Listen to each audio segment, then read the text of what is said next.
a deeper purpose, and it explains how to go about finding that purpose. So I tell you that, and I also will use that as a segue for asking you now, since I'm sure people's ears are pricked up to this, how do you find your purpose?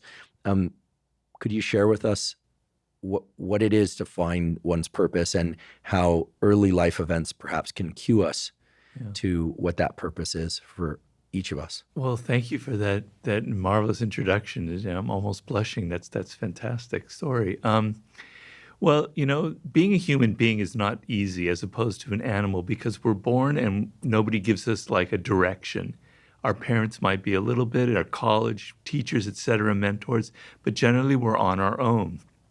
And it's a very, very difficult process. You wake up in the morning and you don't really know what you can do. You could choose 12 different paths. It can be very confusing and very overwhelming.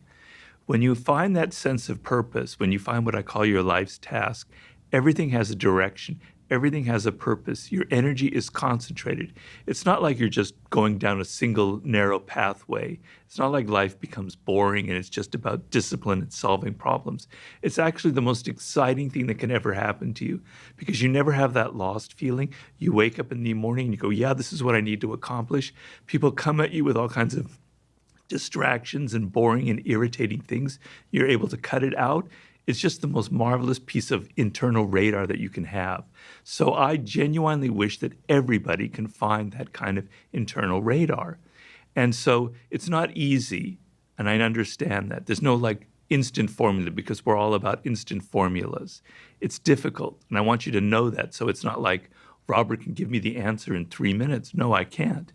But there's a process involved. It's not, a mystery. You can follow a very singular process. And the idea is, you're talking about childhood. The way I like to frame it is, when you were born, you are a phenomenon. You are unique. Your DNA has never occurred in the history of the universe, going back billions of years. It will never occur in the future. Your life experience with your parents and everything that you experience in your early years going on up is unique. It's yours. You're one of a kind, right? So that is your source of power. To waste that is just the worst thing you can do in your life.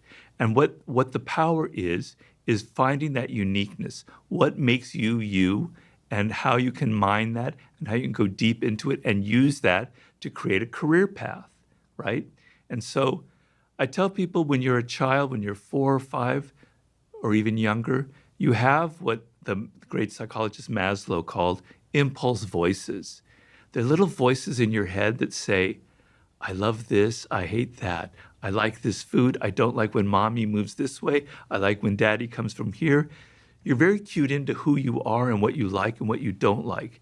And these voices kind of direct you in certain ways, right? And when you're very young, they direct you towards intellectual, mental pursuits as well.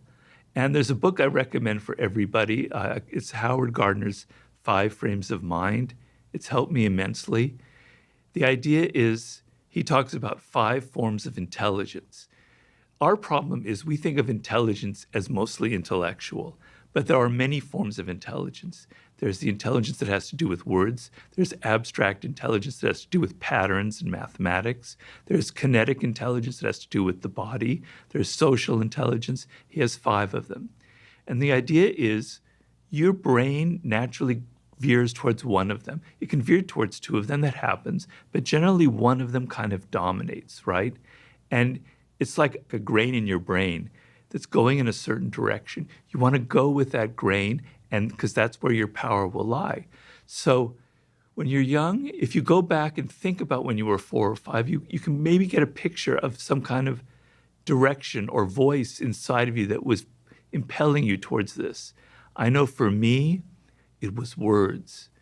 I can remember when I was 6 years old, I was just obsessed with words, just the letters in words, almost like in this almost slightly schizophrenic way. I would spell words backwards. I would take them apart. I would do anagrams. I love palindromes, right? So I had a thing about words and language. It's very primal. Some people, Albert Einstein, when he was 4 years old, his father gave him a birthday gift of a compass.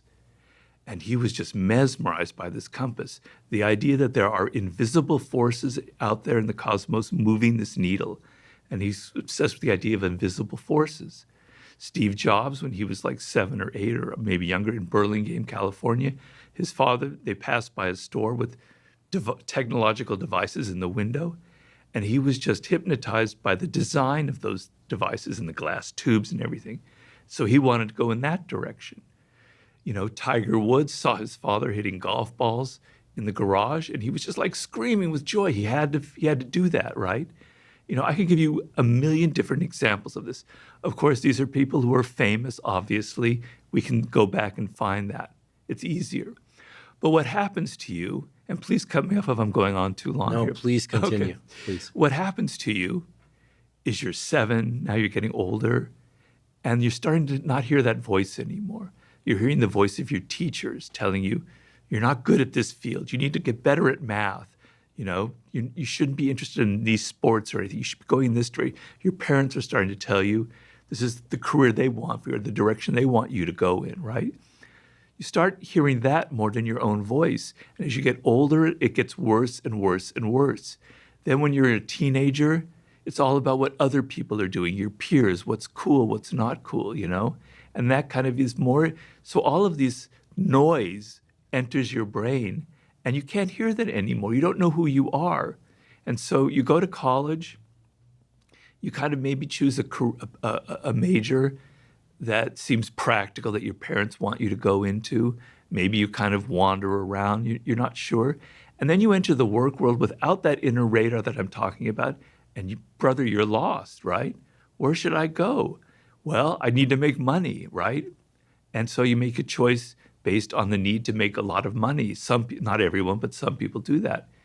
And I understand that need. We all need to make a living, but that can set you off on a very bad path because you're not connected emotionally.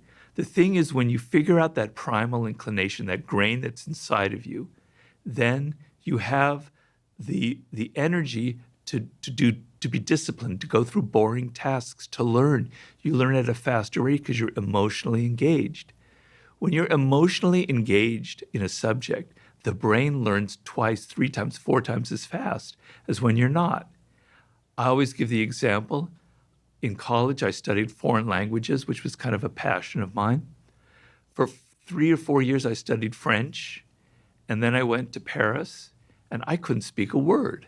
It was useless because it didn't teach me anything practical, right? I was totally confused.